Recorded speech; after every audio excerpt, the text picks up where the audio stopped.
I had not been to Pakistan in probably over 20 plus years. And to be honest with you, Habib is what brought me back to Pakistan. I'm just in awe of things that are coming out of Pakistan, and especially with Habib, right? So मैं जब यहाँ पे बैठ के देखती हूँ, I think of what Yale or Harvard would have done.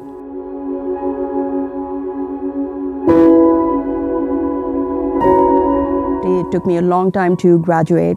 I did not do very well in my universities or schools. I grew up having extra tuitions, extra classes for everything. Never had a moment to myself because, I wanted to make sure that I was capable of getting somewhere. Just when I graduated with my undergrad degree, I will never forget the day when my professor invited me to his office, and I had just started my TA program because I could not land a job in the US. And day 3 of my job, he called me into his office. He said, I think we have a problem. And the problem is that you cannot hear. Here's the card. And he gave me a card to his ENT and said, just go down the street. I made an appointment for you and I would love for you to go sit with them. It took me literally, I think 35 minutes to come out of the booth, because normally वो बड़ा छोटा सा process होता है. They do a quick screening and then you're done. उस process को मैं जब करके निकली तो my audiologist looked at me and said, how did you get through your life without support? I think 6 days later, after paying her $5,000, I had my first set of hearing aids. And I think my world changed.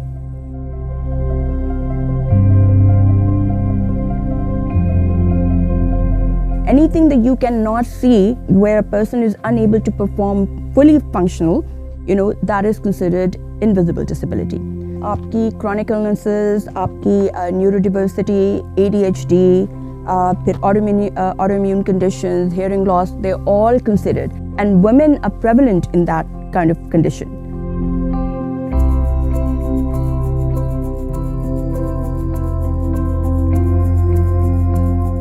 After the Endowed scholarships were done for my dad, I kept thinking about what else I needed to do.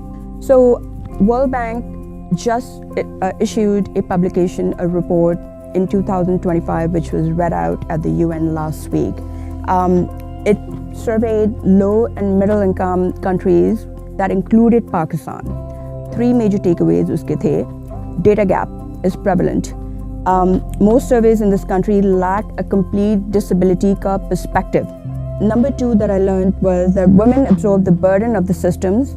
Primary caregivers for people with disabilities are women, primarily women. और हमारे जो budgets हैं उनको include भी नहीं करते. So they are not compensated, they are not designed for, they are not even counted for. ठीक है?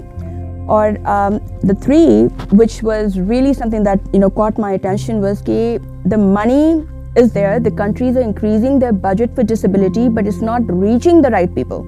The reason it's not doing it because there's no data. So when people are not included in it, the money is sitting there and the help is not getting when it needs to be.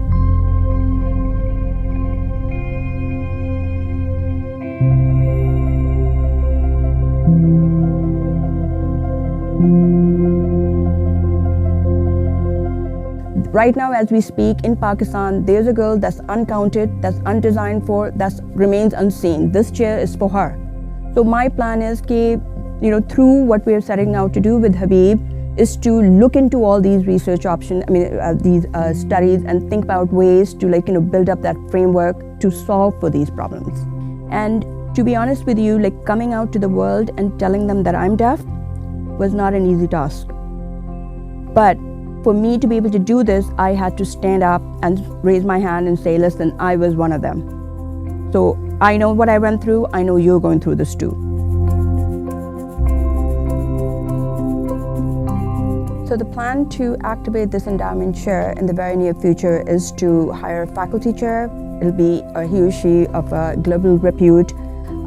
They will be doing knowledge production, curriculum building, research, through the established platform at Habib University.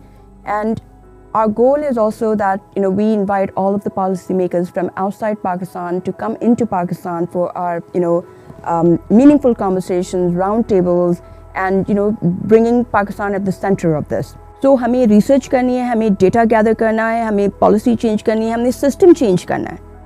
So this is not a small task. This is something that's a lived experience for many millions of women across the globe. And there's no one institution, no one platform for that today. And with us implementing all of this, like, this whole framework, once Habib is able to do this, this is going to not put Pakistan at the center, at the margin of it, but the center of it, center of the whole conversation. क्योंकि जो insights यहाँ से निकलेंगे, जो framework यहाँ से बनेगा, that's going to be the case study that the global platforms will be able to adopt. Berkeley did something, Leeds did something, Johns Hopkins did something, but nothing was integrated. And we needed one home, one integration point. So until now, until Habib, it's not been done before. Philanthropy, तो जैसे हम मुसलमान हैं, we come from a culture जहाँ पर giving is a must, right? चाहे आप सदका दें या ज़कात दें, and it ends that. And it's almost very episodic. कोई बच्चा बीमार है तो आप उसको फंड कर दें, किसी को education चाहिए आप उसको फंड कर दें. But when you think about long lasting, which is what took me back to years of my relationship with my dad, and अब मैं उनको याद करती हूँ कि भाई how would he do it, so he used to really be thinking about what isn't working, what could we change, how can we make a lasting impact, right? So I think my philanthropy started like 3-4 years ago, जहाँ पर I really started thinking very deeply about what do we need to change and what needs to outlast me. And endowment it's a very new concept to Pakistan also. And I think US may, when you think about like all these great institutions like Yale, Harvard and Stanford, unki jitni bhi funding hai goes towards like endowment mostly. And endowment is something that carries on in perpetuity, like way after you are gone. So this is not something that I just woke up one day and decided, I'm going to put my money towards this. And this is why I thought in a lot of the projects I've taken up is putting my own money into it, because that was my conviction. This is why, I'm putting my name on this, not as a monument, but as somebody who lived this experience and decided that nobody else needs to go through what I had to go through. Nobody needs to navigate this world unseen anymore, right? So if I can do this, I would go back and tell my 8-year-old, like, start early. Start thinking now, what is the problem that you see in the world? Like, chota ho ya bada ho, start somewhere, put your name on it, like, go out and solve the problem. We have enough wealth in our community, in our accumulated community, I would say. We don't need more wealth. We need people fighting to solve problems. That's what we need. लोग अपना नहीं बताते, internal उनकी challenges नहीं बताते. You will not find a lot of Pakistani women who will get up in a room full of people and say, I was born deaf. I did. In New York, people heard about it 31 years later. I've been here in New York for 31 years and nobody knew, except for a handful of people.